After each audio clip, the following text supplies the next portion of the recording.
did this become this? Oh my god, do you think that means they just got married? Like, do you think that means they just said their vows? Is it an ad? Oh my, stop! I gotta show you this.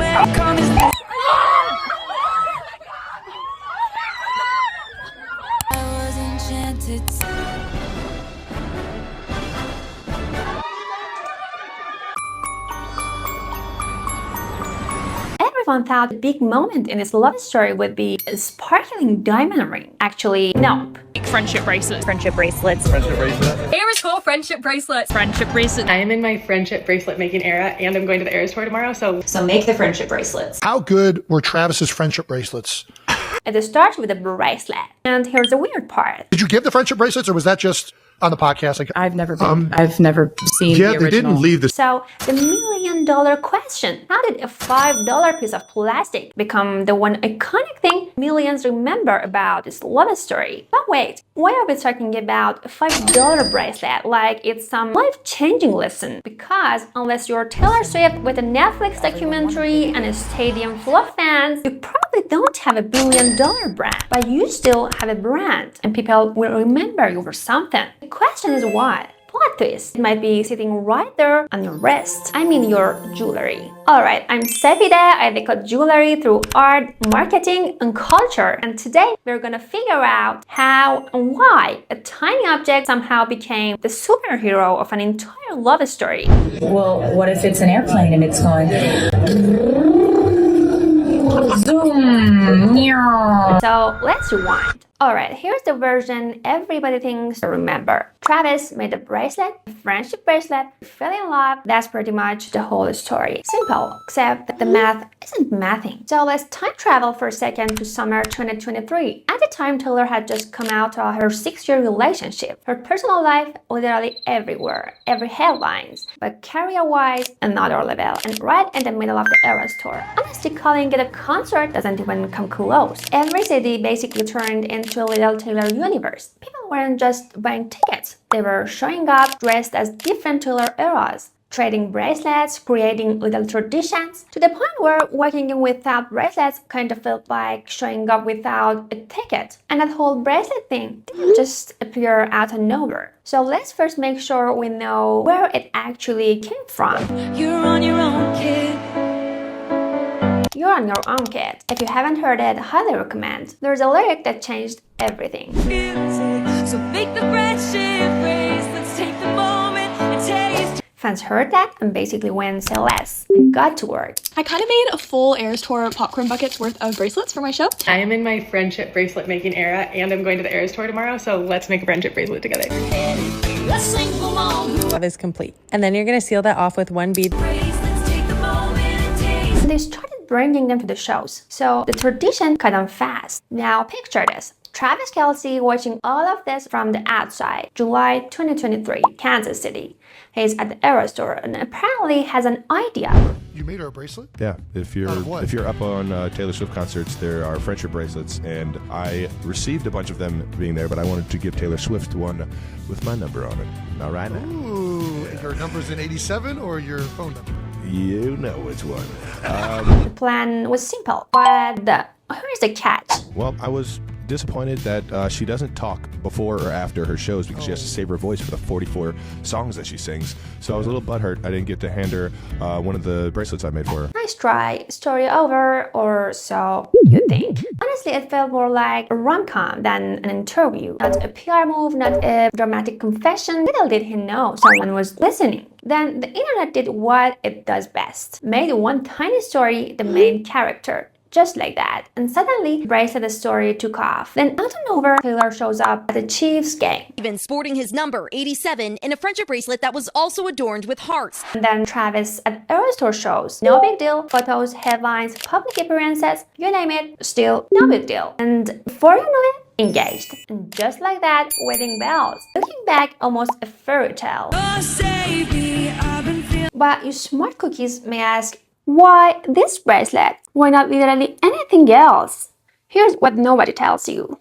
Friendship bracelet didn't start with Swifties. They started at summer camps in the 70s. Long before TikTok, kids spent hours picking colors, tying tiny knots, making something to hand a friend before summer was over. And the crazy part, nobody loved friendship bracelets because they were expensive. Quite the opposite. Cheap, handmade, a little imperfect, but that's the point. Friendship bracelet basically says, I sat down, made this just for you. Not I spend money, I spend time. That's truly a gift of self. Then there's that lyric I mentioned earlier. This was the moment. They gave millions of fans something to do. Not just listen, but participate. Almost like a ritual. Buy smart cookies? May I ask, was this a fan movement or just a calculated marketing move? I don't even know who organized this. How did you guys even do this? It was so special. Almost didn't matter. Either way, that's not what made it work. Well, what did? Strategically, they didn't push it. They just got out of the way, which is incredibly smart. And the bracelet took on a life of its own. And before long, it became part of the Taylor Swift visual brand itself. Marketing genius, some might argue, well,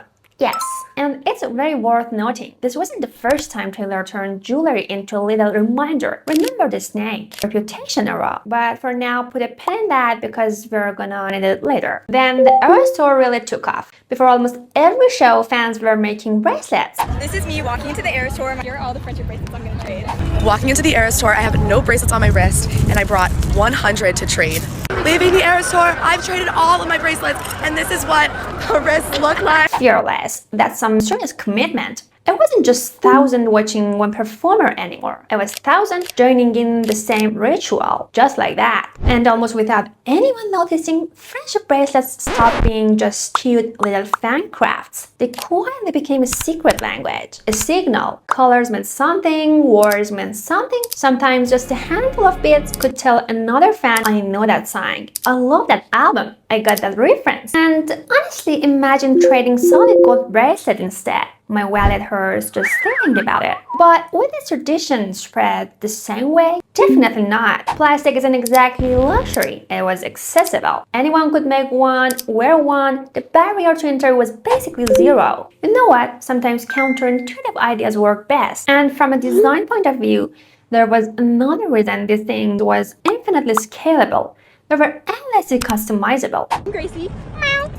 No body. I'm Mara. Hey, stop! She wasn't doing anything. Starbucks lovers, it meant like Taylor's version. I'm Ella. Ivy. My wild, long story short, big red. A completely user-generated movement. Every bracelet told a different story, so no wonder people got attached emotionally. Which brings us back to Travis, because now his bracelet makes a lot more sense. You know what? He wasn't just giving Taylor a gift. He was officially stepping into her world, speaking her language. And that language? Definitely friendship bracelets. I thought, what better way than to welcome the guys with friendship bracelets? Okay, but wait, here's what kept bugging me. None of that explains what was really going on inside people's head. Why did they get so attached to something so simple? Somehow people treated them like museum pieces. Go figure. So I went looking for the missing piece. 5 minutes later, big mistake. 40 tabs open. And now I'm wondering, should we really give Taylor all the credit, or was it just human psychology doing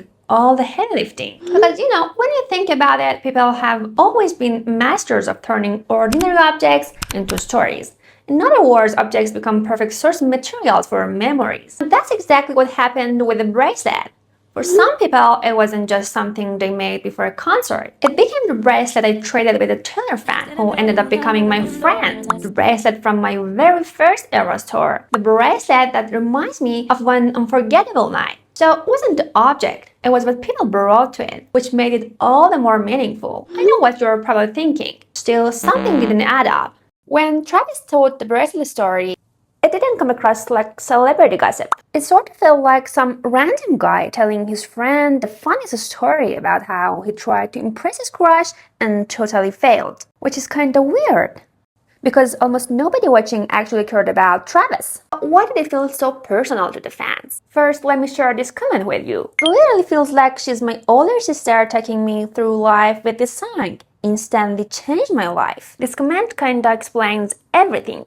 And turns out there's a name for that. parasocial relationship. Basically, a relationship that only goes one way. The Taylor Swift engagement, super shocking at first, but now that I'm like actually processing that the artist that I've known for the longest in my life, and I was like, holy fucking shit, like she's engaged, like go girl, be happy. Why are you talking as if you actually knew her? She don't know you. Why are you crying because she got married? You don't know them. This isn't your best friend. This isn't your sister. This isn't your mama getting married. This is a public figure. In fact, you have probably done it already. Now, add one more thing. The friendship bracelet. The moment Travis held up that bracelet, it was like a ticket into a world millions already belong to. He was respecting their tradition, showing he got it. So no wonder it landed so well, because fans already had one on their wrist. For a second, it didn't feel like it was just only Taylor and Travis's story. It felt like everyone had a tiny part. Trust me, no expensive piece of jewelry could have connected an entire community like that. And somehow that made people feel even closer to Taylor. So this is the moment that I have to confess my little bracelet investigation got way deeper than I expected. So tell me, ever worn something that instantly told people, yeah, you are one of us? And before either of you says a word, you already have something in common. And that's when my 40 tabs finally paid off. 2 words: identity signaling. Fancy name, but that simple. We use objects to give people a glimpse of who we are. And somewhere along the way, friendship bracelets stopped being just crafts. They became signals, a visual cue, a quiet way of saying, I'm one of you. We're Swifties. We're really good at making friendship bracelets. We're Swifties. When somebody asks us how we are, we talk to them about Taylor. And that's why fandoms become powerful. They don't just create fans, they create belonging. Believe it or not, this isn't just fandom psychology. Marketers have a name for it: community marketing. That's when the brand starts building deep connection with its people. Simply put, the brand starts the story. Taylor Swift's such a storyteller. The community makes it real. And we all really relate to her song, so it's quite funny, like through the friendship bracelets you realize that everybody's grown up with the same stories and like feeling like it relates to them. And maybe this was never about the bracelet. People weren't holding on to plastic beads. They were holding to everything those beads came to mean. Because that's who I loved, and that's who I remember, and that's who I, you know, I'll do anything to get that person back. But I can almost hear you going, okay, but surely this can't just be about one bracelet. Fair. Because if there's one thing Taylor's really good at, it's turning ordinary things into something everybody remembers. Now that is snake, time to take that pin back out, because the bracelet was just a warm-up. And trust me, I've been waiting to talk about this one. Back in 2016, Kim Kardashian caused a little drama. Wait, it's legit National Snake Day? They have holidays for everybody. I mean, everything these days, with a bunch of snake emojis. So the internet basically handed Taylor a symbol. Almost overnight, the snake became entire Taylor's logo. Sounds terrible, but maybe it was blessing in disguise. We think the predictable move would have been running for the hills. But remember, this is Taylor, sweetie. Even her clouds come with a silver lining. So she did the exact opposite. Instead of fighting the symbol, she changed what it meant and made it part of her visual brand. Somehow pivoted the entire narrative. But you may wonder how. When Reputation came out, the creative direction was everywhere. Incredibly awesome. And among everything was Taylor's snakes. And the visuals, the stage, the merch, all pieces of the marketing. Most celebrities would have let it become their downfall. But this good girl turned it into her trademark. Safe to say it worked. And you know, that's ridiculously hard to pull off. It reminds me of quote, the best defense is a good offense. But honestly, how many could turn that very symbol into a brand asset? Almost none. Ellen DeGeneres, Katherine Heil, Will Smith, Amber Heard, or Lance Armstrong. None of them. And here's where my brain did a double take. You know what? Seems we have been giving Taylor way too much credit. Because people have been giving snakes meaning for thousands of years. And one of the biggest examples goes back to Queen Victoria, which definitely wasn't on my Taylor Swift bingo card. Prince Albert proposed with a snake-shaped engagement ring. Sounds bizarre today. Back then, peak romance. And just when I thought I escaped a rabbit hole, another Taylorism waved hello. Here we go again. Of all numbers, 13. I was born on the 13th. I turned 13 on Friday the 13th. My first album went gold in the US in 13 weeks. It went platinum in 13 months. Wow. I could go on. If you followed Taylor for a while, probably already know where this is going. Same trick, different symbol. Most people spend their lives avoiding 13. Taylor, she branded it. She made it part of her identity, which is kind of funny. Again, same number, but completely different story when it comes to Taylor. Alright, now a quick question. If you were Swiftie by now, what would you think? Exactly, the pattern was impossible to ignore. So by this point, Swifties weren't just fans anymore. They were basically full-time code breakers. We're Swifties. We're practically FBI agents. So naturally, every little detail about Taylor suddenly felt important. Initials, and came the ring, that gorgeous oh my god with its vintage romantic vibe. Honestly looked like all of them belonged in Taylor's universe 100%. And that's the funny part. Taylor didn't need to teach anyone. Fans kinda machine learned it. And honestly, once everybody got the code, the bracelet stopped being plastic. Snake stopped being just an insult, and 13 stopped being a bad luck. So again, different objects, but same playbook. And then my brain went, hang on, no way, we've been talking about branding this whole time? Yikes! And now welcome to my favorite part. I've been trying not to geek out this whole video, and I can't hold it anymore. Like I said, the strongest brands don't just create symbols. They give those symbols carefully crafted meanings. And once enough people buy into that meaning,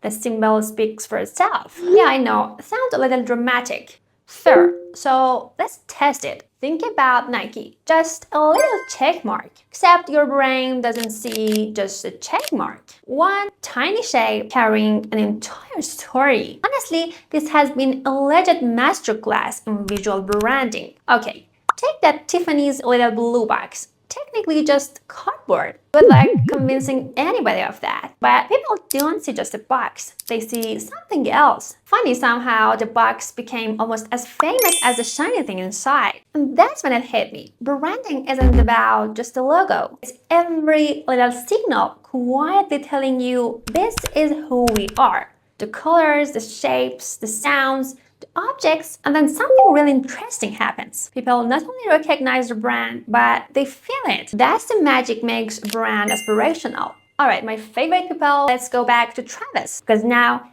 everything clicks. Bracelet already meant friendship, community, Taylor's world. Then Travis stepped into that territory, just like that. And suddenly, a $5 bracelet wasn't just a bracelet anymore. It became the symbol everyone remembered from one of the biggest celebrity love stories of the decade. So, looks like we finally got our answer. Taylor, Travis, the bracelet, fans, symbols, community, and branding. Case finally closed. Except there was still one painfully obvious question had been staring us in the face this whole time. This is a love story, isn't it? So logically, the ring should have been the symbol everyone remembered. And yet somehow the friendship bracelet stole the spotlight.